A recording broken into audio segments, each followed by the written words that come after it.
Fair to say that the play of the scrimmage was Marshall's one-handed TD grab?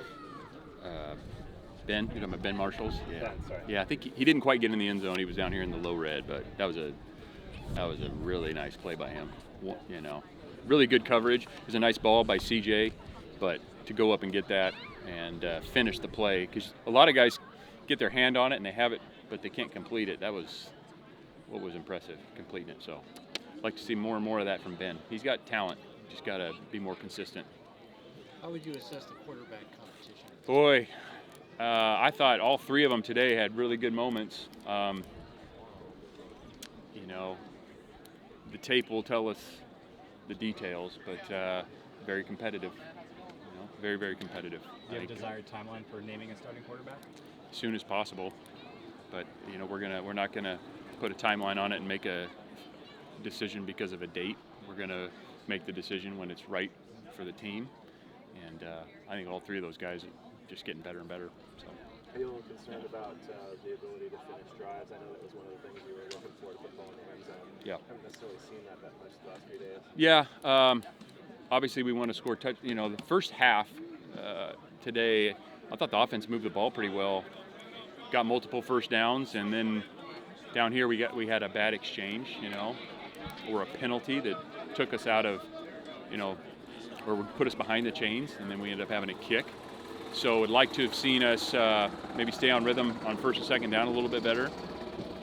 Also a couple times where we kicked a field goal, and we had planned to kick a couple field goals. So, you know, depending on the situation in the game, maybe those are fourth and goes, and then you can pick up a first down and have a chance to score. But yeah, we need to do a better job on the first, second, third down of earning first downs and not relying on the fourth. How has Chandler progressed? Because today he hit the big deep ball, and it feels like he's had some pretty good practices here lately. Yeah, I think, like I said before, all three of those guys getting better. Chandler, Fernando, you know, CJ. I think all of them have had moments in practice. Obviously, out here in the scrimmage today, did some really good things, and it's a really competitive room right now. Glad they're all here for sure. How are you feeling about the quality of depth on the offensive line? It seems like you have more viable pieces this camp. I mean, Coach Blesh has done a nice job with that group since he's been here, and there's more and more guys in there competing. You know, I think we're trying to find the right mix, and also train a couple people at multiple spots so you have your best players on the field at all times. But, you know, I think O-line and interior D-line is, you know, there's just recruiting. It's very competitive. There's just fewer bodies like that out there that can do the things that you're asking them to do. We have some young guys that are coming along, just need more and more practice. You know, we got a couple guys dinged up. We need to get back, like Siwape. But we're always looking to build depth at that position. How are you feeling about following Tempara so far as edge guys that you brought in for this fall? Yeah, I mean, same kind of deal. They just each day a little more comfortable with the playbook. You see the flashes, though. You know,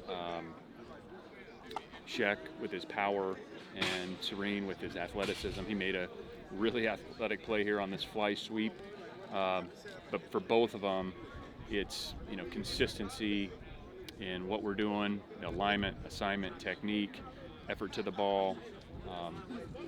You know, both of them have really good traits, but we just got to continue to make strides each day on their consistency and doing their job. Is it concerning at all to see the number of contributors on the sidelines 10 days into practice here? Yes, but it's the game of football, and we got to get guys back. We need everybody. So you don't go into the camp thinking that's going to happen, but this is where we're at. So we're anxious to get those guys back on the field. Do you expect guys like Woodson Matthews and Siwape to be back on the field within the next week? I do, but that is between them and the doctors. And I don't decide when the players come back. The doctors and the trainers tell us if they're available to practice and play, and then we put them in. But we don't decide when they come back. That's between them and the doctors. How do you assess the scrambling ability of quarterbacks when, you know, they're not supposed to be hit? Yep. Well, they're taking off for the most part when they need to, and it's a fine line because there's nothing like playing live. As you see, we went live with the last group, and you wear that gold jersey and you don't get touched, and then all of a sudden it goes live and things are a little different. So the good thing is Fernando has played, Chandler has played, CJ has played, but you're trying to, it's towing the line, keeping those guys up and healthy, and also giving them realistic looks so they can improve. But assessing how they're able to scramble, do you just look at tape from previous years or stuff?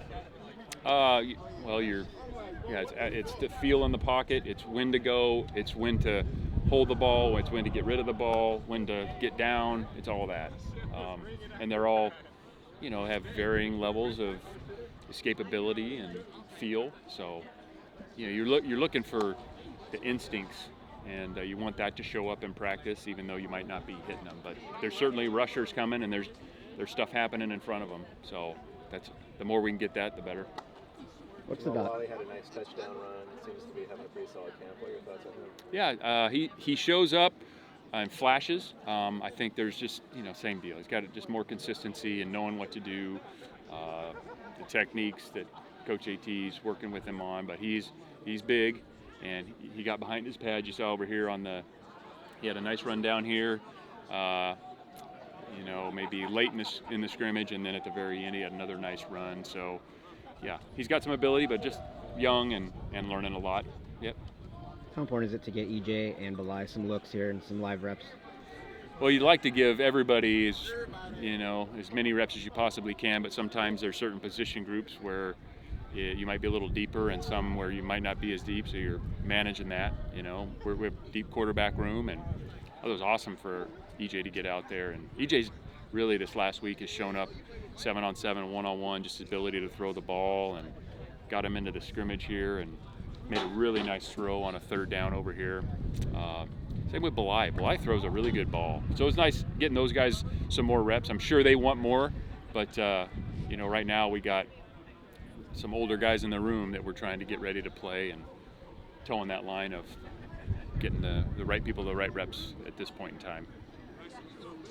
Last week you talked about how emotion can be a weapon or make you look like a fool. How would you assess your team's response over the last week in that regard? Better. Yeah. Just want to channel it, use it the right way. It's an intense game. It's a physical game. It's a violent game. I mean, these collisions are real, and there's frustration that on a given play, one side of the ball wins, the other side, gets beat, and you got to be able to snap back and focus on the next play. And so if you can use that energy and passion and emotion and channel it the right way, it can be a weapon for you. But if you don't, then you lose focus, and it can be a hindrance. So I think guys taking a step there, and certainly don't want to see the intensity go away. I mean, we'd much rather have to tell them to slow down than get going. So, yeah. How much do you anticipate having some clarity on depth chart and all that kind of stuff by the end of this upcoming week? Yeah, I think it's, we'll go watch today's tape, and there's certain positions that we're going to start stacking. I mean, that depth chart, they're magnets for a reason. You can move them. They're not in cement, so we have magnets, and we can move those magnets around, and there's some places where they're right next to each other.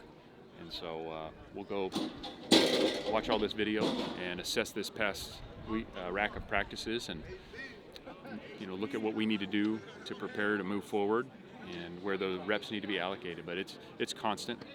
It's constant. Where those things are changing really every day, not even week by week.